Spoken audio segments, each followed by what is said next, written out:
All right, today we're going to talk about filter tuning a quad like this. This is a 13-inch drone on Betaflight, and we're going to take a look at what kind of noise the profile this thing makes, what are the vibration frequencies, and what do you need to set up in your filtering. And it's way, way, way different than anything you're used to if you're flying, well, anything other than a 13-inch. So let's get into it.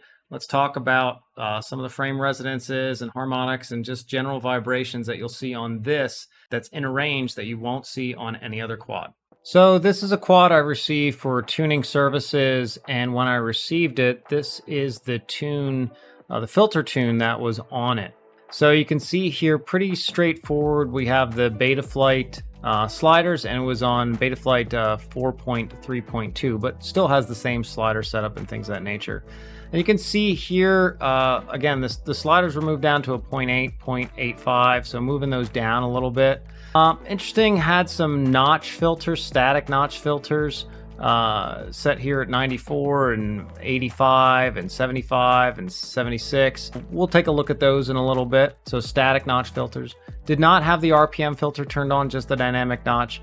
And then you can see the D-term filters. Now over here, notice that the low pass 2 was turned off for the gyro filter. Now, just at a glance, the first thing when you look at those, you think maybe, oh, that's some pretty conservative filtering. Not for an 8-inch. All those filters are way above where the vibrations are for an 8-inch quadcopter. So let's take a look in Black Box and let me show you what I'm talking about.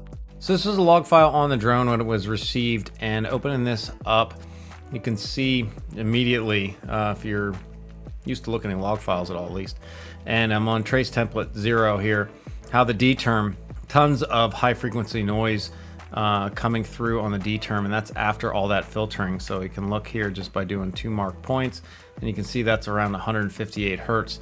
So it's letting that all through. It's not good, not good at all, and you can see all that coming through here. So if I just do a spectrum analyzer on the D-term, you can see all this noise up here, and like we say with Black Box, if it's red, you're dead. So this is not good stuff up here, and that is essentially that 150 hertz. So that's after the gyro filtering, after the D-term filtering, all this. And looking on here side by side with the noise or the settings, you can see it should really be no surprise. The dynamic filter, the dynamic notch, can't go below 150 hertz, so it can't go below that area here, so it can't get this peak noise. It's kind of on the edge of it and can't, technically it could go down to here, but that's about it. It can't go below that at all, so you don't want it to be right up against that. And then this goes all the way up to 600 hertz, which probably does not need to go that high. You can see in here we had some static notches, so where those static notches are, there is a big dip, so that's that 75 right there.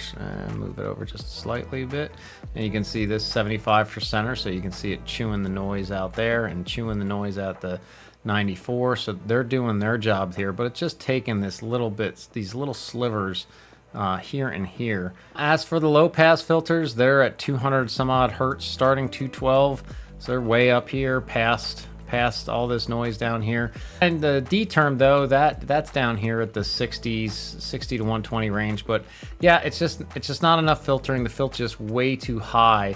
So what we really need to do, although this seems like conservative filters, not really for a 13-inch.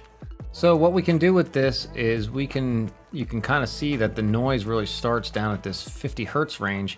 We can go up here to the spectrum analyzer and hit this drop down. We can kind of see what's going on. Now we don't have RPM data, so we're going to have to do frequency versus throttle. And then we can stretch this over a little bit like this. We don't need to see all the way up to 1000 hertz. And then we can kind of see, and what we're seeing with this is the motor band right here.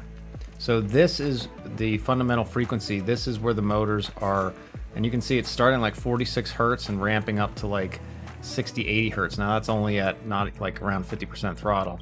Then there's some harmonics here and some other stuff here as well. But the reality is your motor frequency, the vibrations for your motors are as low as 50 hertz on a big quad like this. So you got to really bring those filters down, like starting at the 50 hertz range or maybe even a little lower. So getting this bird set up on something like Betaflight 4.6, you can see what I'm doing here for my filtering thus far is I'm bringing that gyro master multiplier, or this gyro multiplier, all the way down as far as it goes. And that's giving me filter frequencies starting at like 25 hertz and 50 hertz. And then obviously this is moving from 25 to 50 as you increase throttle. And then the low pass 2 is starting at 50 hertz, right where the fundamental frequency starts with the motor vibrations. See the sound of the same thing over here, the D term, but not bringing that down as far. That's starting at 45 going up to 90. And you can see that here as well. I am placing one of the gyro notch filters on here, and I'll show you here in a second why. And well, you can see right here why. And there's another piece to that puzzle as well, because with the RPM filter, there's a fade area, their fade range. We'll talk about that in a second. The other piece on this is just looking at the dynamic notch here. You can see that that only goes down. That's as far as we can go down is 60 hertz. So that's not going to get down below, to that fundamental frequency start where the motor vibrations are starting. And then here, obviously, we can set that kind of lower. The lower we would set this, like if instead of setting this at 600, if we bring it down to 250 or 200, that will make the dynamic notch more precise in its targeting of noise. So the smaller that range, the more precise the filter is. The larger the range, the less precise it is. So if you can shorten the range up, it helps. And then just because it's a big bird, I'm gonna be setting the Q factor here. It's default at 300. Even with the RPM filter, I'm gonna still have a nice, fairly strong dynamic notch, or fairly wide dynamic notch to do that. So speaking of that crossfade, so that's if we can come down here to the CLI and you type in get fade, you can see this this CLI command here, this RPM filter fade hertz, and this typically is the default value is 50 hertz. So that means the filter starts to fade away or kind of shut off from 50 hertz above what that cutoff is. So if I go back into the filter settings, you can see I have this again set at 50 hertz. That means from 100 hertz down to 50, the filter is fading away, and at 50, there's no RPM filter. Well, that's, so I went ahead and changed that to be 10 hertz. So from 60 to 50 hertz, the filter fades away. And now looking at just doing some short hover test flights and checking out some PID stuff, you can see we have the raw gyro data here, and it's not as noisy because it's not a full flight here.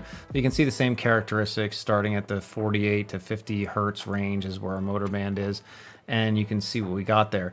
You can see this symbol here is that static notch, and that's kind of covering us since these filters can only go down to 50 hertz really, and they fade away from like the RPM filter at least fades away from 60 hertz down to 50 hertz, and then the dynamic notch can only go down to 60 hertz. So we're placing that static just to get this last little bit right down here. And with that, now running our D-term spectrum, you can see, we're still not getting all the way down here. It would be helpful to get down here a little bit further, and I might end up, if this becomes problematic, might end up widening this static notch that's down here. So that static notch currently goes from 50 to 40 hertz, but it may be wise to make that go from 50 to 30 hertz just to cover up this last little bit. Now what I use as a gauge for that is I just kind of look at the D term here and say, hey, is this transmitting a lot of vibration through to the motor's output? If I look at trace template 5 here, my motor commands, there are a lot of vibrations in the motor commands, and there's not. So I'm not really worried about that at the moment and taking a look at this tune and the settings on it. The other thing that's really handy with this tool is you can kind of confirm some of this now that Betaflight 4.6 tracks RPM data real time. So you can kind of see on here, like when I'm at a hover, that right here, my RPM for my motors is like 3,000 RPMs. You can see 50 hertz, 61 hertz, 50 hertz, 62 hertz. So I'm right in that 50 range. Even when I do a throttle, like a little throttle blip, not going all the way up, but giving a little something, I'm doing some line of sight here. I'm just going up to 100 hertz on these, and that, the RPMs are just going up to 5,000, 6,000. So I think it tops out at like 10,000 RPM. I'd have to look here for a spot where the motor's actually get up to full ramp RPM. I don't know if they do in any of these test flights so far, but we're not going to get much above 100 hertz. So we don't really need our filtering going way high. It's really that 40 to 100 hertz range. That's where that motor band's going to be that we need to protect and get filtered.